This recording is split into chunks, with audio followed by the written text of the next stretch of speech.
Assalamualaikum warahmatullahi wabarakatuh.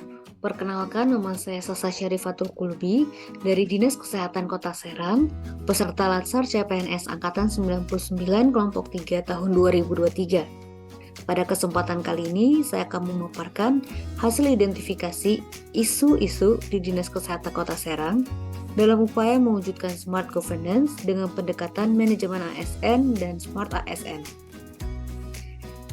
Berdasarkan identifikasi yang telah dilakukan, terdapat 5 isu yang ditemukan di OPD atau instansi saya bekerja.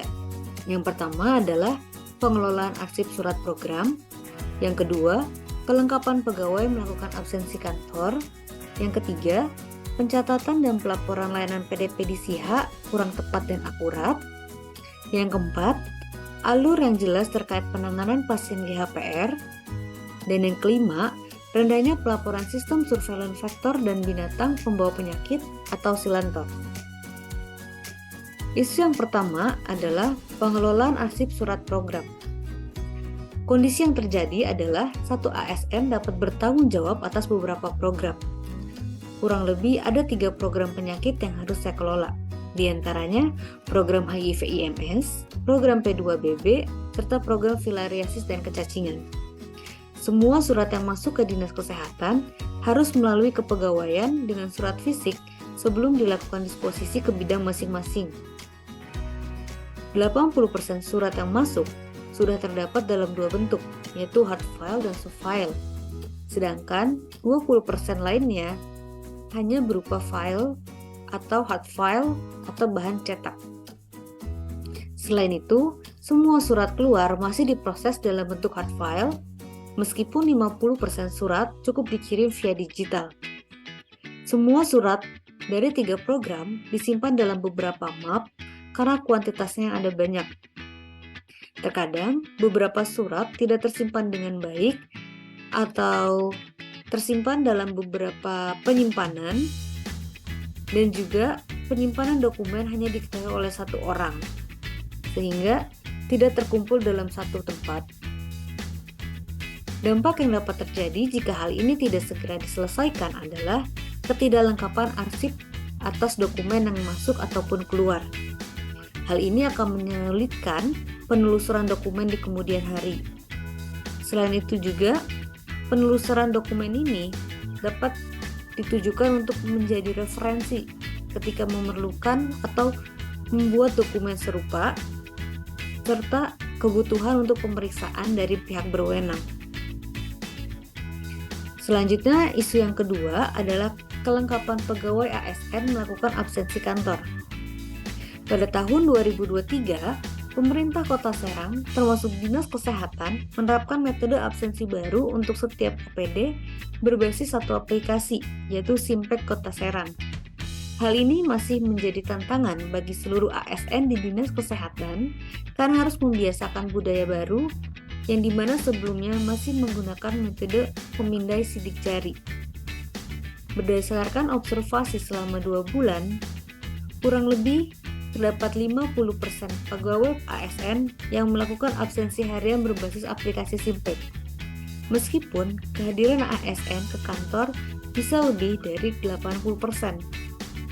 Hal ini terjadi karena beberapa pegawai harus beralih ke gawai berbasis Android. Selain itu, terdapat beberapa pegawai yang lupa untuk melakukan absen ataupun sedang melakukan perjalanan dinas luar. Dampak yang dapat terjadi adalah kedisiplinan pegawai dan kelengkapan administrasi bagi kepegawaian. Hal ini juga dapat mempengaruhi dokumen yang digunakan sebagai landasan untuk memantau dan mengevaluasi kehadiran dan ketepatan waktu dalam bekerja, serta bahan untuk penentuan kebijakan terkait SDM di kemudian hari. Pihak-pihak yang dapat terdampak diantaranya adalah Dinas Kesehatan Kota Serang sendiri, terutama bagian umum dan kepegawaian, serta BKPSDM Kota Serang. Isu yang ketiga adalah pencatatan dan pelaporan SIHA pada layanan PDP kurang tepat dan akurat. Kurang lebih ada 7 macam dokumen yang harus dilaporkan oleh layanan setiap bulannya, yaitu laporan VCT dan PITC, IMS, PMTCT, ART, ARK, notifikasi pasangan, dan LBPHA. Hanya 3 dari 7 dokumen yang dilaporkan secara online, sedangkan 3 laporan lainnya masih terlaporkan secara manual via WhatsApp atau email, dan 1 laporan lainnya belum optimal berjalan. Dampak yang dapat ditimbulkan adalah data yang terkumpul kurang tepat dan akurat untuk dijadikan gambaran umum bagi Dinas Kesehatan Kota Serang. Selain itu, hal ini dapat mempengaruhi perencanaan alokasi logistik untuk pemeriksaan screening ataupun obat-obatan yang dibutuhkan Fasiankes untuk diberikan kepada pasien. Tidak hanya Dinas Kesehatan yang terdampak akibat isu ini, namun juga mempengaruhi puskesmas layanan PDP, rumah sakit layanan PDP, masyarakat, khususnya adalah ODIF yaitu orang dengan HIV/AIDS, LSM terkait, serta juga lintas OPD terkait. Isu yang keempat adalah alur yang jelas terkait penanganan pasien GHPR. Kota Serang memiliki 16 puskesmas, dengan 6 diantaranya adalah puskesmas 24 jam. Oleh karena itu, kami juga menunjuk 6 puskesmas tersebut sebagai rabies center. Ada 75% pasien GHPR langsung datang ke rabies center dibandingkan datang langsung ke puskesmas sesuai domisili. Dan lebih dari 50% pelayanan masih terpusat di satu Fasiankes. Selain itu, hanya sekitar 42% pasien yang berkunjung kembali untuk mendapatkan pelayanan lanjutan berupa suntikan tahap kedua dan ketiga. Belum ada penunjukan 16 puskesmas sebagai rabies center dalam ketentuan resmi secara tertulis. Selain itu, masyarakat kurang tersosialisasi terkait alur pelayanan yang jelas jika mengalami kasus GHPR. Dampak yang dapat terjadi adalah pasien tidak segera mendapatkan pelayanan. Hal ini disebabkan oleh beberapa hal. Yang menjadi penyebab utama adalah Fasiankes yang dikunjungi oleh pasien tidak memiliki stok VAR, sehingga harus menunggu antar Fasiankes berkoordinasi untuk menentukan Fasiankes yang memiliki stok VAR agar bisa memberikan pelayanan kepada pasien. Hal ini juga dampak untuk pengadaan logistik dari Dinas Kesehatan terhadap ketersediaan VAR untuk Fasiankes memberikan pelayanan. Pihak-pihak yang terdampak atas hal ini diantaranya adalah Dinas Kesehatan Kota Serang itu sendiri, Fasiankes bisa antara puskesmas dan rumah sakit, masyarakat umum atau pasien khususnya, serta lintas OPD, khususnya DKP 3, bagian bidang peternakan, yang dimana bertanggung jawab terhadap pengawasan hewan yang berisiko menyebabkan rabies yang telah menggigit manusia. Isu yang kelima adalah rendahnya pelaporan sistem surveillance vektor dan binatang pembawa penyakit atau silantor. Sejak awal tahun 2023, sudah dilakukan koordinasi antara puskesmas dan dinas dan melaporkan terkait kunjungan laporan ke tempat beresiko. Sayangnya, berdasarkan pemantauan pada triwulan pertama di aplikasi Silantor, hanya ada 3 dari 16 puskesmas atau kurang dari 20% yang melakukan pelaporan rutin sejak Januari hingga Maret.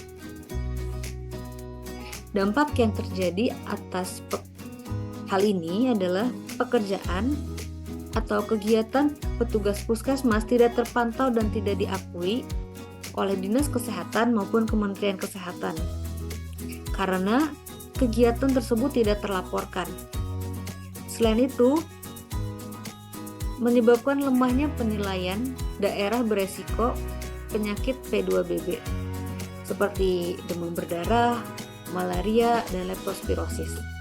Merupakan penyakit yang penilaian resiko lingkungannya dapat dilihat melalui Silantor.